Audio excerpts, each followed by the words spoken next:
N automobile of weight W is shown. एक automobile दिखा गया है जिसका वेट कितना है, डब्ल्यू है।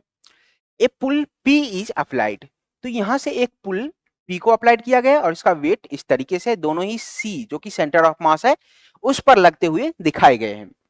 The reaction at the front wheel, तो ये ए जो है वो क्या है, आपका फ्रंट व्हील है, उस पे हमें रिएक्शन, रिएक्शन का मतलब होता है नॉर्मल फोर्स, है ना, तो वो हमें कैलकुलेट करना है।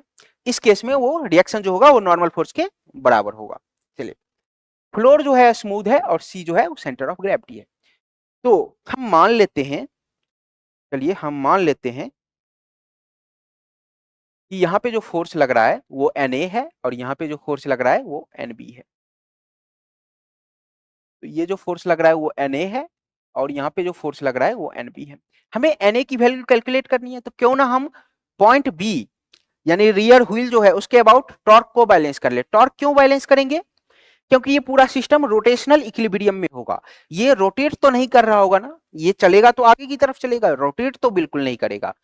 तो पॉइंट बी के अबाउट इस पे नेट टॉर्क कितना होना चाहिए, 0 होना चाहिए। पॉइंट बी के अबाउट रोटेशनल इक्विलिब्रियम में होना चाहिए।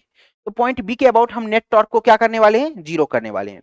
तो चलिए कौन कौन सी फोर्सेस का टॉर्क होगा पहले वो देख लेते हैं। एनबी, एनबी जो है इसी पॉइंट से पास कर रही है, तो ऑब्वियस सी बात है एनबी का कोई टॉर्क नहीं होगा पॉइंट बी के अबाउट। किस किस का टॉर्क होगा, डब्ल्यू का होगा, पी का होगा और इस एनए का होगा। चलिए तो हम लिख लेते हैं torque about point B is equal to 0।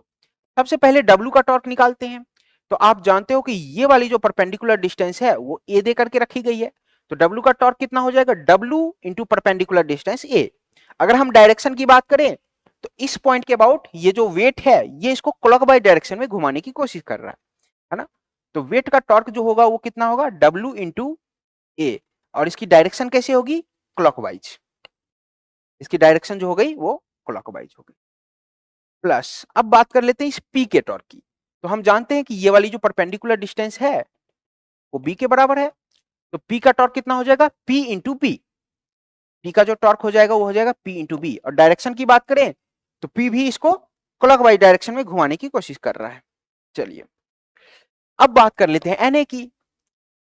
तो एज यू कैन सी कि Na इसको एंटी क्लॉकवाइज डायरेक्शन में घुमाना चाह रहा है और घुमाना भी पड़ेगा, तभी तो ये रोटेशनल इक्विलिब्रियम में रह पाएगा। अदरवाइज तीनों के तीनों क्लॉकवाइज में हो गए तो फिर तो ये रोटेट कर जाएगा।